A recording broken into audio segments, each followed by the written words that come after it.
నమస్కారం ఘంటారావానికి స్వాగతం. ముందుగా ప్రధాన అంశాలు. కుప్పం నియోజకవర్గంలో రెండో రోజు సీఎం పర్యటన. బెగ్గింపల్లిలో లబ్ధిదారులకు స్వయంగా పింఛన్లు పంపిణీ.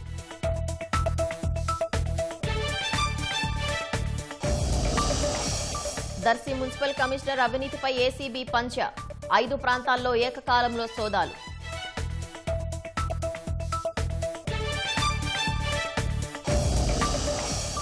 అమరావతిలోని ఎస్ఆర్ఎం వర్సిటీలో బ్రెయిన్ ల్యాబ్. నడకని బట్టి అనారోగ్య సమస్యలు గుర్తించేలా ప్రయోగశాల.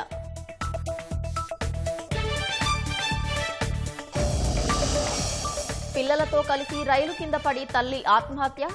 హైదరాబాద్లో తీవ్ర విషాదం.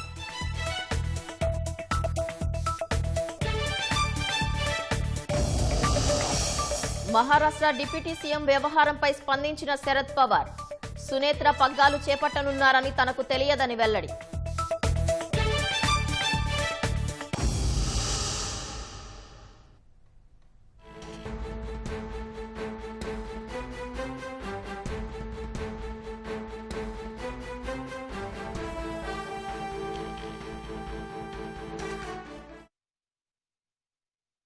తాజాంశాన్ని చూస్తున్నాం. హైదరాబాద్ లో తీవ్ర విషాదం జరిగింది. ఒకే కుటుంబానికి చెందిన ముగ్గురు చెర్లపల్లి ఘట్కేస స్టేషన్ల మధ్య ఎంఎంటీఎస్ డౌన్ లైన్ లో ఆత్మహత్య చేసుకున్నారు. మృతులను చెంగిచెర్లకు చెందిన విజయ, చేతనరెడ్డి, విశాల్ రెడ్డిగా గుర్తించారు. మరిన్ని వివరాలు మా ప్రతినిధి రమేష్ అడిగి తెలుసుకుందాం. రమేష్, ఆత్మహత్యలకు సంబంధించి వివరాలేంటి?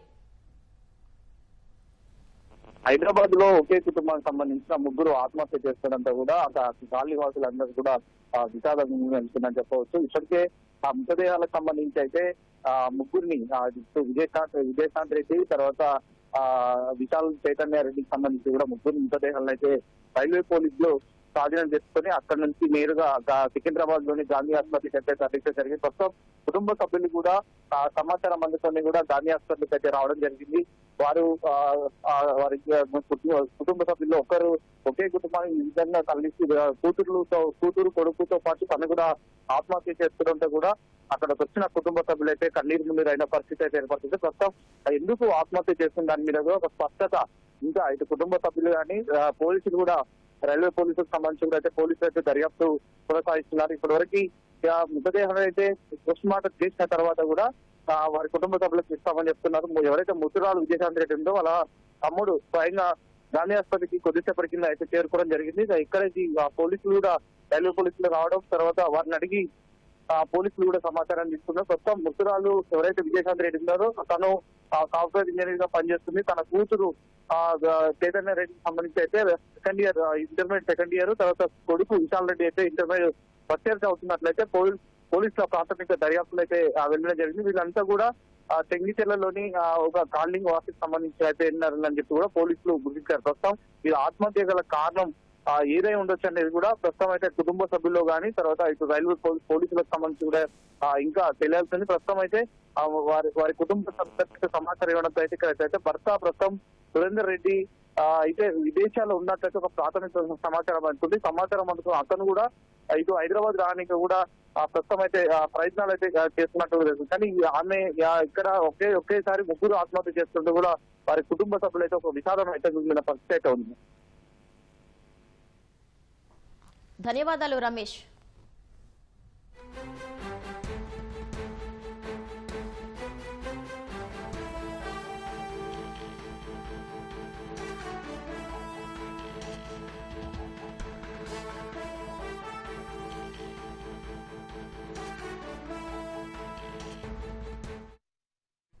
రాష్ట్ర వ్యాప్తంగా పింఛన్ల పంపిణీ పండుగ వాతావరణంలో కొనసాగుతుంది. సామాజిక పెన్షన్లు మొత్తాన్ని పెంచిన ఘనత కూటమి ప్రభుత్వానికి దక్కుతుందని ఎమ్మెల్యే గిడ్డి సత్యనారాయణ అన్నారు. అంబేద్కర్ కోనసీమ జిల్లా పి గన్నవరం నియోజకవర్గంలోని జి పెదపూడిలో ఆయన పెన్షన్లు పంపిణీ చేశారు. రాష్ట్రంలో ఆర్థిక ఇబ్బందులు ఉన్నా ప్రజలకు అండగా ఉండాలని కూటమి ప్రభుత్వం పనిచేస్తుందని రాష్ట్ర నైపుణ్య అభివృద్ధి సంస్థ చైర్మన్ బూరుగుపల్లి శేషారావు అన్నారు. తూర్పుగోదావరి జిల్లా ఉండ్రాచవరం మండలం వేలివెన్నులో కొత్తగా మంజూరైన పెన్షన్లను ఆయన పంపిణీ చేశారు. అర్హులందరికీ ఎన్టీఆర్ భరోసా పింఛన్లు అందిస్తున్నామని ఎర్రగొండపాలెం టీడీపీ ఇన్ఛార్జ్ ఎరిక్షన్ బాబు అన్నారు. మార్కాపురం జిల్లా పెద్ద దోర్నాల మండలం చిన్న గుడిపాడులో కూటమి నాయకులతో కలిసి పింఛన్లను అందజేశారు. ఫిబ్రవరి 1వ తేదీ ఆదివారం కావడంతో ఒకరోజు ముందుగానే పింఛన్లను అందిస్తున్నట్లు ఆయన తెలిపారు.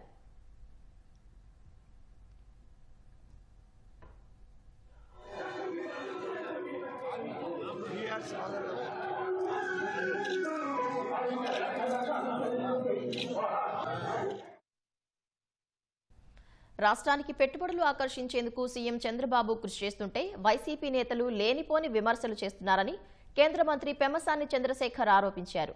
ఏపీలో పారిశ్రామికవేత్తలకు ఇచ్చే రాయితీలు, ప్రోత్సాహకాలు వివరించేందుకే ముఖ్యమంత్రి దావోస్లో పర్యటించారని స్పష్టం చేశారు. గుంటూరు కోబాల్టుపేటలో ఎన్టీఆర్ భరోసా పింఛన్ల పంపిణీలో ఎమ్మెల్యే గల్లా మాధవి, మేయర్ కోవెలమూడి రవీంద్రతో కలిసి ఆయన పాల్గొన్నారు. ఆర్థిక ఇబ్బందులున్న పేదల సంక్షేమం కోసమే పెన్షన్లు అందిస్తున్నామని తెలిపారు. భారతదేశంలో ఇలాంటి పింఛన్ కార్యక్రమం కేవలం ఒక తెలుగుదేశం పార్టీ మాత్రమే, ఒక దివ్యాంగులకు కానివ్వండి, వృద్ధులకు కానివ్వండి, ఈరోజు చాలా ఆనందంగా ఉంది. ఇంటికి వచ్చి ఇప్పుడన్నా కొంచెం తెల్లరైందేమో, మొన్న నెల వరకు 5:30కి తలుపు చెట్టి మాకు పింఛన్ ఇచ్చారు. చాలా హ్యాపీగా బతుకుతున్నామండి. బాబు గారు కానీ లోకేష్ గారు కానీ 1కి 10 సార్లు వెళ్ళేది ఎందుకు అంటే, 1కి 10 సార్లు మనం వెళ్ళటం, మీకు మేము రెడ్ కార్పెట్ వేస్తున్నాము, మీరు రావాలి అని చెప్పినప్పుడు వాళ్ళు ఏ రోజైతే మనం ఎక్స్ట్రా ఎక్స్పాన్షన్ చేయాలి, ఇన్వెస్ట్ చేయాలనగానే వాళ్ళ మైండ్లో ఆంధ్రప్రదేశ్ గుర్తుండాలి. అందుకని తిరుగుతూ ఉన్నారు పుట్టినరోజు వదిలిపెట్టి. ఎవరికి ఈ విధంగా పోయి చలి ప్రదేశాల్లో పొద్దున్నుంచి సాయంత్రం దాకా 24 గంటలు ఫ్లైట్లో వెళ్ళి జెట్ ల్యాగులతో ఉండి అందరినీ కలిసి గంటలు చెప్పాలని ఎవరికి ఉత్సాహం ఉండదు. ఈ విధంగా అవన్నీ మీరు ఆ రోజు చేయలేక, చేసే వాళ్ళని వాళ్ళు ఎందుకు చేస్తున్నారో అర్థం చేసుకోవడం చేతగాక ఏది పడితే అది మాట్లాడుతూ ఉన్నారు. ప్రజలు అర్థం చేసుకోవాలి. ఒక పెట్టుబడి కానీ ఎవరైనా ఒక సేల్స్ పర్సన్ వెళ్ళి ఒక వస్తువును అమ్మాలంటే ఎన్నిసార్లు వెళ్తే 10 సార్లు కలిస్తే కానీ మీరు ఒక రోజున ఒక ఐటెంని సేల్ చేయలేరు. ఇదైనా అంతే. ఆంధ్రప్రదేశ్ నిన్ననే పుట్టినటువంటి బిడ్డ. ఇది ప్రపంచానికి తెలియాలని చెప్పి మన రాష్ట్రంలో ఉన్న అవకాశాలు, ప్రభుత్వం చేసేటువంటి ఈ ఏవైతే ఇన్సెంటివ్స్ అన్నీ 1కి 10 సార్లు చెప్పడానికి వెళ్తున్నారు. ఆ విధంగా కష్టపడితే గత 5 సంవత్సరాల్లో కియా వచ్చింది, ఆ తిరుపతిలో ఒక 5-6 ఫ్యాక్టరీలు వచ్చినాయి. తర్వాత 5 సంవత్సరాలు జగన్మోహన్ రెడ్డి గారు వచ్చిన తర్వాత ఒక్కటి కూడా తీసుకురావాలి. ఎందుకంటే ఈయన పొద్దున్న నుంచి సాయంత్రం వరకు ఇంట్లో కూర్చోవటం, ఎవరిని కలవపోవటం, వాళ్లే వస్తారు. ఎందుకు వస్తారు? ఈరోజు అన్ని రాష్ట్రాల్లో ఎంతో కాంపిటీషన్ ఉంది. మనం వెళ్ళాలి తప్పించి వాళ్ళు ఎవరు రారు. కాబట్టి ఈ విధంగా కష్టపడుతూ రాష్ట్రానికి సంపద తీసుకొస్తే ఆ సంపదని ఈ విధంగా పేదవాళ్ళకి పంచే విధంగా కార్యక్రమాలు చేస్తూ ఉన్నారు. ఇది పేద ప్రజలందరూ కూడా గుర్తుపెట్టుకోవాలి. ప్రభుత్వ శాఖలో మరో అధికారి ఇంటిపై ఏసీబీ పంజా విసిరింది. ఆదాయానికి మించిన ఆస్తులు కలిగి ఉన్నారనే ఆరోపణపై దర్శి మున్సిపల్ కమిషనర్ ఇంట్లో తనిఖీలు చేస్తోంది. నరసరావుపేటకు చెందిన యాదుల మహేశ్వరరావు దర్శి మున్సిపల్లో కమిషనర్గా విధులు నిర్వహిస్తున్నారు. గతంలో ఆయన పనిచేసిన చోట్ల అవినీతి ఆరోపణలు ఉన్నాయి. ఏసీబీకి ఫిర్యాదులు అందటంతో ఈ ఉదయం నుంచి ఆకస్మిక తనిఖీలు చేపట్టారు. దర్శి, నరసరావుపేట, గుంటూరు, వినుకొండ, సత్తెనపల్లి ప్రాంతాల్లో ఏకకాలంలో సోదాలు చేస్తున్నారు. మహేశ్వరరావు ఆస్తులపై 6 ప్రత్యేక బృందాలు తనిఖీలు చేస్తున్నాయి. తనిఖీల్లో విలువైన ఆస్తి పత్రాలు, నగదును ఏసీబీ అధికారులు గుర్తించినట్లు తెలుస్తోంది.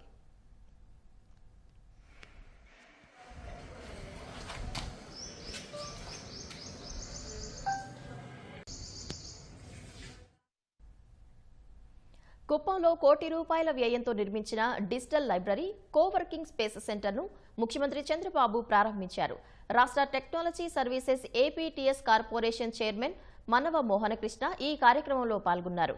కుప్పం ఏరియా డెవలప్మెంట్ అథారిటీ కేఏడీఏ సహకారంతో కుప్పంలో ఏపీటీఎస్ ఆధ్వర్యంలో ఈ కార్యక్రమం చేపట్టినట్లు మోహనకృష్ణ తెలిపారు.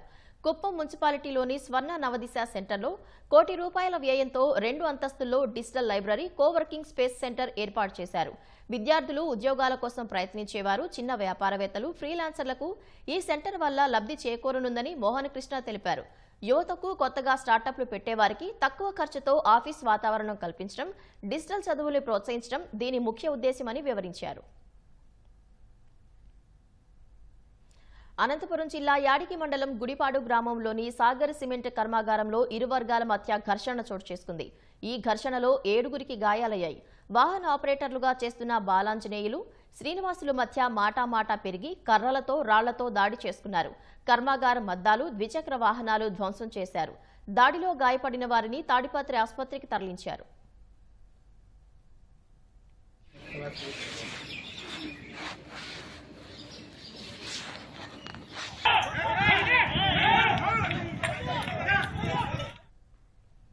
ఆంధ్ర ఒడిశా సరిహద్దులోని బోండా ఘాటిలో తరతరాలుగా ఒక వింత పండుగ ఆచారం కొనసాగుతుంది.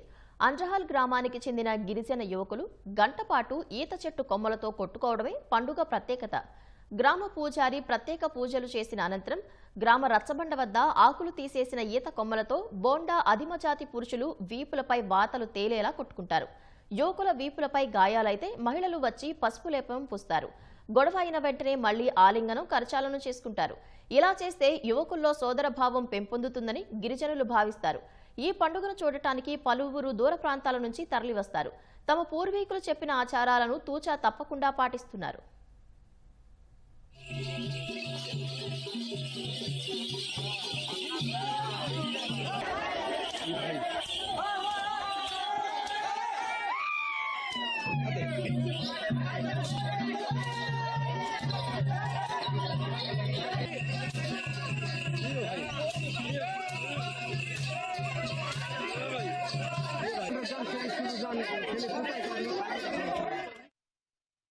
కర్నూలు జిల్లా తుగ్గలి మండలం బొందిమడుగులకు చెందిన ఎంఆర్పీఎస్ రాష్ట్ర వర్కింగ్ ప్రెసిడెంట్ రమేష్ దారుణ హత్యకు గురయ్యారు.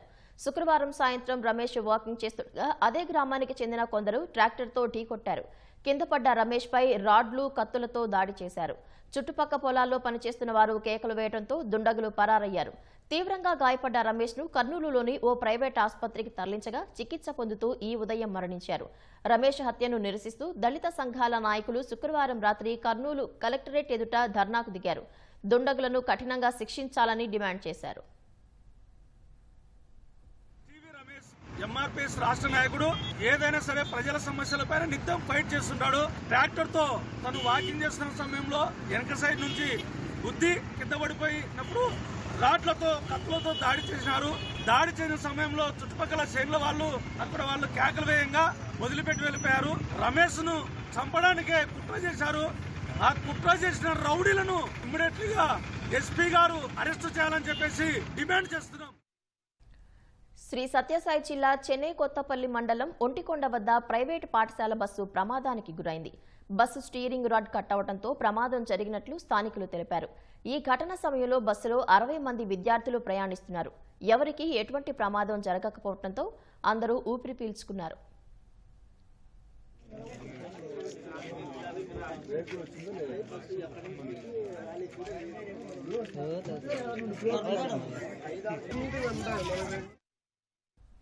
ప్రపంచ ప్రఖ్యాత రామోజీ ఫిల్మ్ సిటీని 10 మంది కెనడా ప్రతినిధుల బృందం సందర్శించింది. తెలుగు సంప్రదాయాలు ఉట్టిపడేలా అతిథులకు హోటల్ సితారాలో ఫిల్మ్ సిటీ ప్రతినిధులు స్వాగతం పలికారు. ఫిల్మ్ సిటీ విశేషాలు, ప్రాముఖ్యతను వివరించారు. హవామహల్, బాహుబలి సెట్ను అతిథులు వీక్షించి మైమరిచిపోయారు. Motion capture floor, music recording గదులను పరిశీలించారు. ఫిల్మ్ సిటీలో సినీ మాయాజాలాన్ని చూసి మంత్రముగ్ధులయ్యారు. ఆల్బర్ట్ రాష్ట్ర మాజీ మంత్రి ప్రసాద్ పాండా అతిథులను పరిచయం చేశారు. ఫిల్మ్ సిటీ యాజమాన్యం ఆతిథ్యం పట్ల కెనడా ప్రతినిధుల బృందం సంతోషం వ్యక్తం చేసింది. భారత కెనడా మధ్య స్నేహాన్ని మరింత సుదృఢం చేసి దీర్ఘకాలిక వ్యాపార సంబంధాలు నెలకొల్పేందుకు కృషి చేస్తామని కెనడా ప్రతినిధి బృందంలోని సభ్యురాలు జాకీ లవ్లీ చెప్పారు.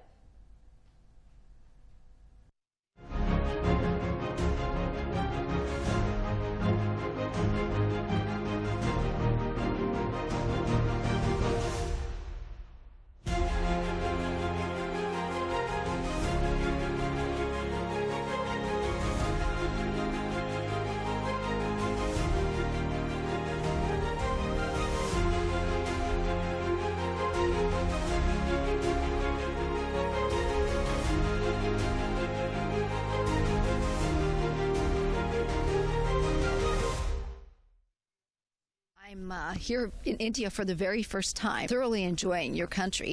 So I'm very impressed, first of all, with the grounds, how extensive they are, how well kept they are, how beautiful it is here, and the talent of the team here. It's absolutely remarkable. And it's got the Canada flag, the India flag, and Alberta at the bottom.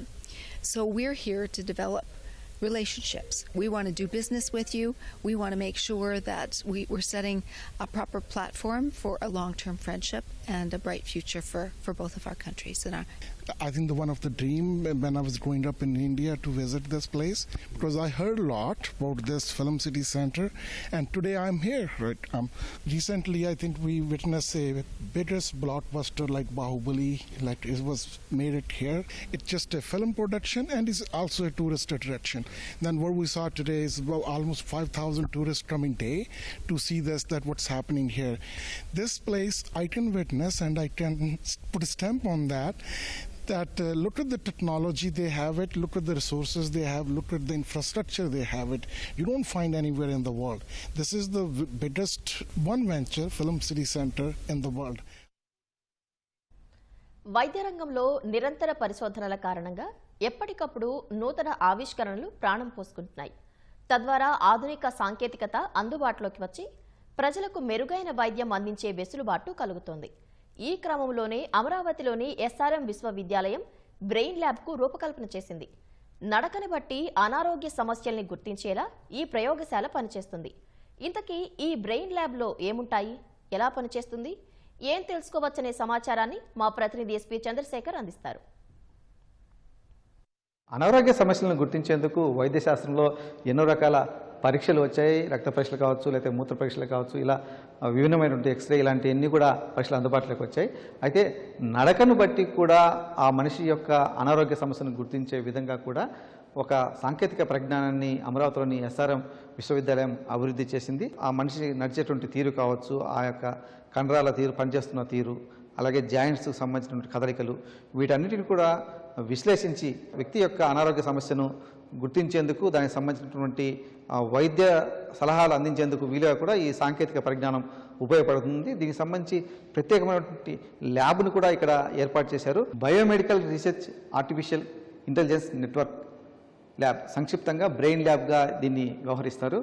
ఈ lab ఎలా పనిచేస్తున్నాయని చెప్పేందుకు మనతో పాటు coordinator professor Sunitha గారు ఉన్నారు. Madam, ఎట్లా ఈ brain lab యొక్క ప్రధాన ఉద్దేశం ఏమిటి, మనం ఏ రంగాల్లో దీన్ని ఉపయోగించవచ్చు? మనకి బయోమెకానిక్స్ ల్యాబ్ ఉండింది, లైక్ హ్యూమన్ మూమెంట్ అనాలిసిస్. మనం ఉండేది అదే సెటప్. ఇక్కడ గేట్ అంటేనే వాకింగ్ ప్యాటర్న్. సో ఈ వాకింగ్ ప్యాటర్న్ని మేము స్టడీ చేస్తూ, అనలైజ్ చేస్తూ, ఆర్థరైటిస్ ఇప్పుడు అందరికీ ఉండే జనరల్ ప్రాబ్లం అయిపోయింది. ఆర్థరైటిస్ ఏ స్టేజ్లో ఉంది, స్టేజ్ ఏలో ఉంటే కనుక ఎలా వాకింగ్ స్టైల్ ఎలా ఉంది, ఇది వన్ థింగ్. న్యూరాలజికల్ డిజార్డర్స్ మీద కూడా వర్క్ చేస్తున్నాము, స్పెసిఫికలీ అబౌట్ పార్కిన్సన్స్ డిసీజ్ అంటాం. సో పెద్దవాళ్ళకి మనకు అబ్జర్వ్ చేస్తే కనుక దే హ్యావ్ దిస్ ట్రెమర్స్, వణుకుతూ ఉంటారు, నడవలేదు సరిగ్గాను. అలాంటి వాళ్ళని కూడా మేము స్టడీ చేస్తున్నాం. Electronics engineers, biomedical researchers, electrical engineers, వీళ్ళందరితో పాటు we have a good medical collaborators. ఈ మెడికల్ కొలాబరేటర్స్ ఈ చుట్టూతా ఉన్న గవర్నమెంట్ మెడికల్ కాలేజెస్తో, ప్రైవేట్ మెడికల్ కాలేజెస్తో ఆ డాక్టర్స్ని ఇక్కడ తీసుకొచ్చి we discuss problem statements identify చేసి మేము ఇది చేయబోతున్నాం. ఈ ల్యాబ్ నుంచి ఖచ్చితంగా కొత్త డయాగ్నోసింగ్ టెక్నిక్స్ని మేము తీసుకురావాలని we're working together for that. ఆ సమస్య ఉంది అన్నటువంటి దాన్ని ఎట్లా గుర్తిస్తారు మీరు? సపరేట్ ప్రోటోకాల్స్ డెవలప్ చేశారా ఏంటి మేడం? న్యూరాలజికల్ డిజార్డర్స్లోనే మనకి వేరే ట్రెమర్స్ ఉంటాయన్నమాట. ట్రెమర్స్ అంటే వణకటం.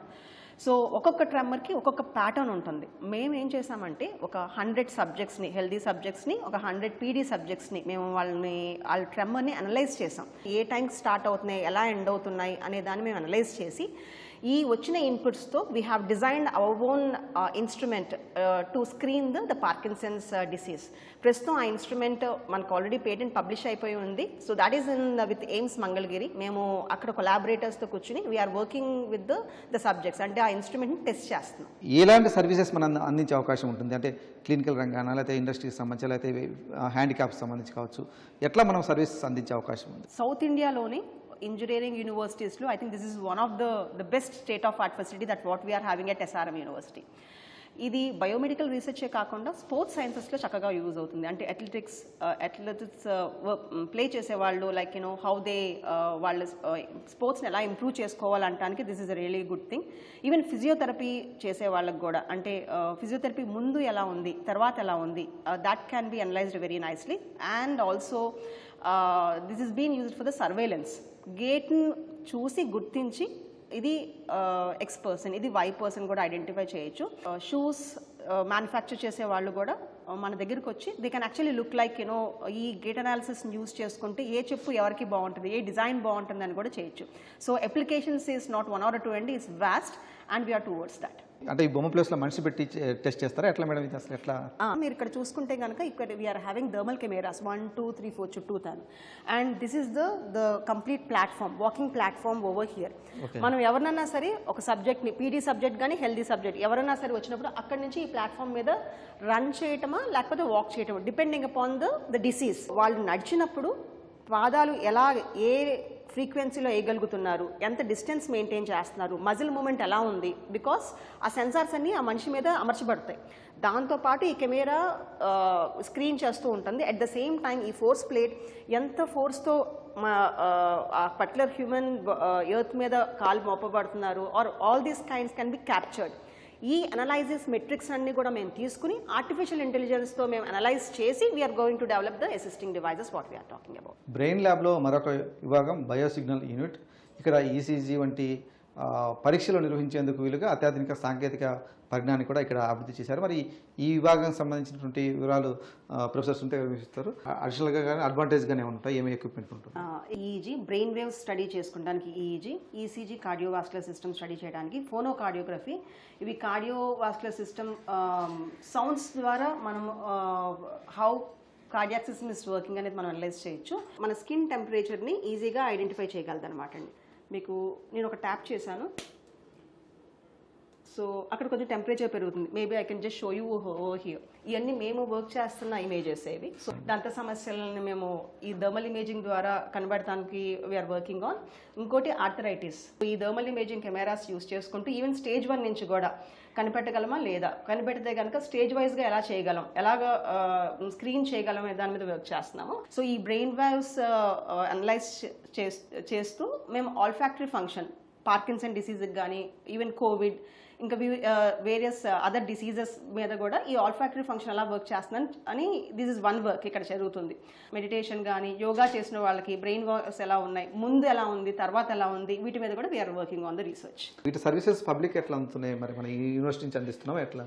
సో ఇక్కడ ఉన్న విలేజెస్కి మేము హెల్ప్ చేయడానికి అన్నట్టుగా ప్రతి ఆల్మోస్ట్ లైక్ 6 నెలలకు ఒకసారి ఖచ్చితంగా హెల్త్ క్యాంప్ యూస్ చేసుకుంటూ, ఎందుకంటే ఈ ఇన్స్ట్రుమెంట్స్ అన్నీ కూడా these are all certified instruments, మనం ఖచ్చితంగా బయట కూడా యూస్ చేయొచ్చు. వాళ్ళకి ఫ్రీగా స్క్రీనింగ్ చేస్తున్నాము, that is one thing. And వీటితోనే అగైన్ రీసెర్చ్ కూడా మేము చేస్తున్నాం, కొత్తగా ఈ డయాగ్నోసింగ్ టెక్నిక్స్ కనబడటానికి కోసం. కెమెరామెన్ కేశవ్తో పూర్ణచంద్రశేఖర్, ఈటీవీ న్యూస్, అమరావతి.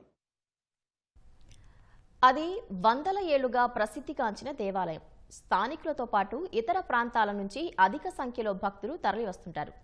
దీన్ని దృష్టిలో పెట్టుకుని ఆలయ విస్తరణ పనులు, గోపురాల నిర్మాణం చేపట్టారు. తగిన నిధులున్నా ఏళ్లుగా పనులు మాత్రం సాగటం లేదు. దీంతో దూర ప్రాంతాల నుంచి వచ్చే భక్తులకు ఇబ్బంది తప్పడం లేదు. 4 యుగాల దేవుని పురంగా ప్రసిద్ధిగాంచిన మార్కాపురం పట్టణంలోని శ్రీ లక్ష్మీ చెన్నకేశవ స్వామి ఆలయ అభివృద్ధిపై పాలకులు, అధికారులు సీతకన్ను వేశారు. సకాలంలో పనులు పూర్తి కావాల్సి ఉన్నా ఎక్కడి వేసిన గొంగళి అక్కడే అన్న చందంగా పరిస్థితి తయారైంది. చెన్నకేశవ స్వామి ఆలయాన్ని సుందరంగా తీర్చిదిద్దడానికి పట్టణంలోని మాడవీధులకు అనుగుణంగా ఆలయానికి కొత్త రూపురేఖలు తెచ్చేలా 4 ప్రాకార గోపురాలు నిర్మించేందుకు 2022 డిసెంబర్లో పనులు చేపట్టారు. గోపురాలతో పాటు గోదాదేవి, రంగనాయక స్వామి, ఆంజనేయ స్వామి, బేరీ మండపం చుట్టూ ప్రహరీ నిర్మాణాలు మొదలుపెట్టారు. పనుల కోసం తిరుపతి, పెద్దాపురం ప్రాంతాలకు చెందిన గుత్తేదారులతో 7.6 కోట్ల రూపాయలతో ఒప్పందం కుదుర్చుకున్నారు. వీటిలో 2 కోట్లు దేవాదాయ శాఖ నుంచి నిధులు మంజూరయ్యాయి. పనులు ప్రారంభించి 4 గోపురాల ప్రధాన పనులు పూర్తి చేశారు. ఇందుకు అనుగుణంగా 5.19 కోట్లు గుత్తేదారులకు చెల్లించారు. మిగతా పనులు మాత్రం ముందుకు సాగటం లేదని స్థానికులు చెబుతున్నారు. ఆంధ్రప్రదేశ్లోనే ఎంతో ప్రసిద్ధిగాంచిన దేవస్థానానికి 4 మాడవీధులుగా కనిపించినట్లుగా 4 గోపురాలు ప్రారంభించి ఇప్పటికి 6 సంవత్సరాలైనప్పటికి కూడా ఇప్పటికి కూడా పూర్తి కాకుండా ఈ యొక్క పనులన్నీ మధ్యలోనే ఆగిపోయి భక్తులు చాలా ఇబ్బంది పడతా ఉన్నారు. ఈ యొక్క గోపురాలకు సంబంధించి ప్రభుత్వం నుండి ఎంతో నిధులు విడుదలయ్యాయి. మార్కాపురం పట్టణంలో ఉన్నటువంటి భక్తుల వద్ద నుండి కూడా చాలా లక్షల రూపాయలు, కోట్ల రూపాయలు వసూలు చేశారు. దేవాదాయ శాఖ మంత్రి గారు చొరవ తీసుకొని వీటిని వెంటనే పూర్తి చేసే విధంగా చర్యలు తీసుకోగలరు. కర్నూలు, కడప, అనంతపురం నుండి వేల సంఖ్యలో ప్రతి శనివారం భక్తులు వస్తూ ఉంటారు.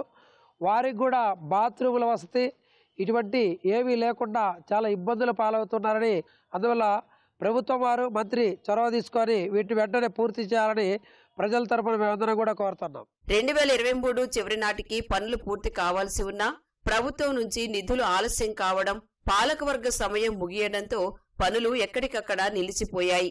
భక్తుల సౌకర్యాలకు అనుగుణంగా తలనీలాలు, స్నానపు గదులు, మరుగుదొడ్లు లేకపోవడం పెద్ద సమస్యగా మారింది. ఈ గుడికి నంద్యాల, డోను, గుంతకల్లు, గిద్దలూరు నుంచి అందరూ రకరకాల భక్తులు రావటం, చాలా భక్తజనం రావటం ఎక్కువైంది. స్నానాల గదులు కానీ, బాత్రూమ్స్ కానీ, తలనీళ్ళు ఇచ్చే స్టాఫ్ను కానీ, టికెట్లు ఇచ్చే స్టాఫ్ను కానీ పెంచలేదు, ఒకళ్ళతోటి సరిపించుతున్నారు. 4 మాడ వీధులలో గాలి గోపురాల పనులు గత 5 ఏళ్ల నుంచి 6 ఏళ్ల నుంచి గత ప్రభుత్వం నుంచి కూడా నిలిచిపోయాయి. జనాలు ఈ పనులు వేగవంతం చేయాలని కోరుకుంటున్నారు. ఇవి 4 మాడ వీధుల గోపురాలు పునరుద్ధరించి గుడి సౌకర్యాలన్నీ సమకూర్చవలసినదిగా ప్రజలు అందరూ కోరుకుంటున్నారండి. మార్కాపురంలోని చెన్నకేశవ స్వామి ఆలయానికి 600 ఏళ్ల చరిత్ర ఉంది. 1425వ సంవత్సరంలో విజయనగర పాలకులు ఈ ఆలయ నిర్మాణానికి బీజం వేసినట్లు చరిత్ర చెబుతోంది. అలాంటి ఆలయ అభివృద్ధి పనులు జాప్యం కావడంపై భక్తులు ఆవేదన వ్యక్తం చేస్తున్నారు. త్వరితగతిన పనులు పూర్తి చేయాలని కోరుతున్నారు. హైదరాబాద్ కోటిలో కాల్పులు కలకలం సృష్టించాయి. ఉదయం 7 గంటలకు ఏటీఎంలో డబ్బు డిపాజిట్ చేసేందుకు వచ్చిన రిషద్ అనే వ్యక్తిపై దుండగులు కాల్పులు జరిపి సుమారు 6 లక్షల రూపాయలు లాక్కొని వెళ్లిపోయారు. ఈ దాడిలో రిషద్ కాలికి బుల్లెట్ గాయమైంది. తొలుత అతడిని మలక్పేటలోని యశోద ఆసుపత్రికి తరలించారు. ప్రాణాపాయం లేదని వైద్యులు ధృవీకరించడంతో ఉస్మానియా ఆసుపత్రికి తరలించారు. ఘటనా స్థలిలోని సీసీటీవీ ఫుటేజ్ను సుల్తాన్ బజార్ పోలీసులు పరిశీలిస్తున్నారు. బాధితుడు రిషద్ నాంపల్లికి చెందిన వస్త్ర వ్యాపారిగా పోలీసులు గుర్తించారు. ఘటనా స్థలిని ఖైరతాబాద్ జోన్ డీసీపీ శిల్పవల్లి పరిశీలించారు. పరారైన 2 దుండగుల కోసం 5 బృందాలతో గాలిస్తున్నామని డీసీపీ శిల్పవల్లి తెలిపారు.